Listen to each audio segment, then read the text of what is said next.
So, while you're here, I wanted to make sure we got to talk about the industry beyond, cybersecurity and ransomware and things like that.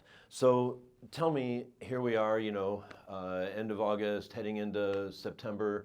What's your assessment of the U.S. auto industry and the auto market in 2024?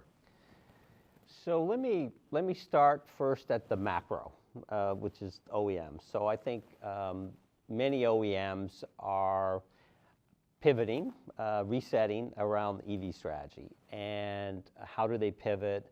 More investment dollars to hybrids. So I think there's a massive, work happening inside OEMs. And I was, recently with one, and we had this conversation. You can see it; it's obviously been reported, and different OEMs are at different stages of that strategy.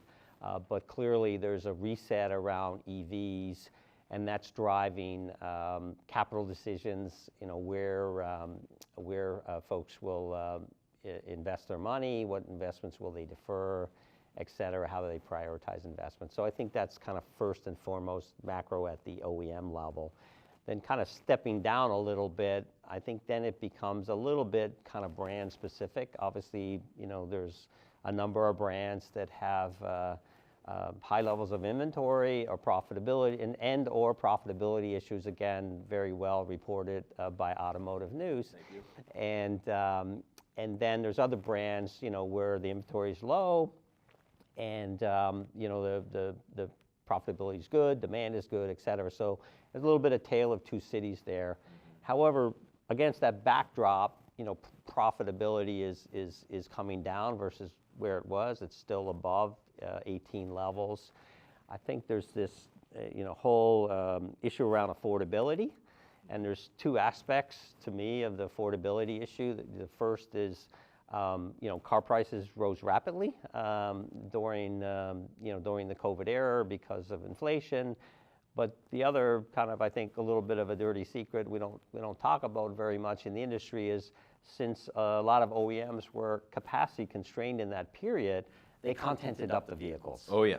And that drove up the price. Mm-hmm. And then add higher interest rates. So I think we're kind of struggling a little bit with affordability and inventory levels rising. So I think there has to be some adjustment to that, and that'll come through some combination of OEMs being more aggressive on incentives, cutting production schedules, and decontenting vehicles, or having more vehicles with low content levels to hit the consumer that are affordable.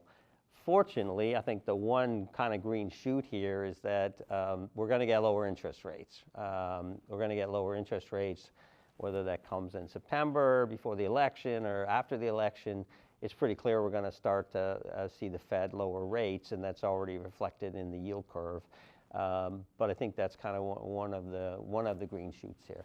Are you seeing lower interest rates play out in other ways, like dealers' attitudes about M&A or about construction of in stores?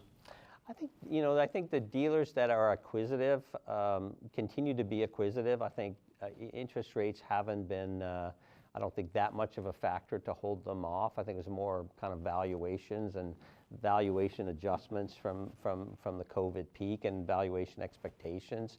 I think the dealers that are acquirers, generate a lot of cash during the COVID period. Their balance sheets have never been stronger. So I think that certainly lower interest rates will help them. But I think we see buy-sell activity still pretty high, and for every store that's for sale, there's 30, 40, 50, 60 interested people, right? True, so true. There's a lot of demand, Yeah. Chasing the stores that are for sale. Mm-hmm. So, dealers, as you said, their profits are under pressure. New cars, used cars, F&I, everything. Anything that, what can they do to help mitigate that? Obviously some of it's out of their control. The COVID times were unique, but what can they do to mitigate the declines? Yeah, I think one of the things, and we help dealers, helping the employees be more efficient. I mean, technology is all about driving process, consistency of process, and be more efficient. And I think that's where CDK can help dealers. And I think broadly speaking, dealers added a lot of cost, employee cost during the COVID, kind of bubble times, and those costs haven't come back down, and at the same rate. And I think you do some benchmarking of the number of people pre-COVID, post-COVID. I think a lot of dealers, not all dealers, but I think there's a lot of dealers that have work to do to get their cost structures back in line. Part of that is driving the efficiency and effectiveness of their employees. Part of that is driving effectiveness of all their spend, including potentially technology spend. And so that's where we like to work with dealers and bring them value to be more efficient, but also bring them value in their whole technology spend.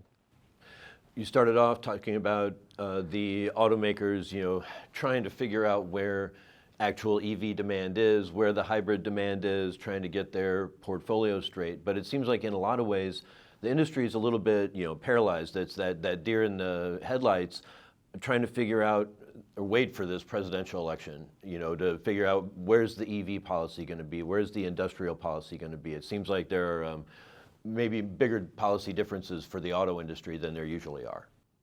Yeah, I think that's certainly a factor. I don't think that's slowing the OEMs down in terms of how to move faster to hybrids, because I think the market is speaking. Depending on what happens in the election, the policy may shift or may not. But I think there's certainly the market, I think, has spoken and is more interested in hybrid penetration than direct to EV penetration versus what expectations were.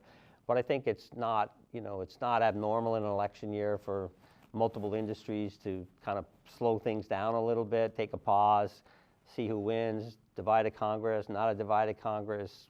Those things matter too. Most people focus on the presidential election, rightfully so, but we should never forget that a divided Congress versus a sweep of Congress and the presidency really shifts, what happens in Washington. Or how little happens in or Washington. How little happens in Washington.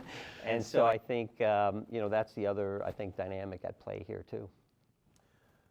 You've had a heck of a summer. What's left for CDK in the rest of this year? What are your plans for the company? So, we're back to normal business, serving our dealers, helping dealers sell and service more cars, and be more efficient. We're back to investing and innovating. As I said in my earlier session with you, we're increasing our investment. We'll have a CDK Connect event that we have every year in the September-October timeframe. We'll have a CDK Connect where we'll have some product announcements and some news about CDK. And then we'll head very quickly into NADA, which is early this year. And we'll have some products and new announcements to announce there, and kind of showing our innovation that our teams are delivering, and also showing our commitment to the industry. Brian MacDonald, CEO of CDK Global. Thank you again for joining me. Thanks, Jamie. It's been great.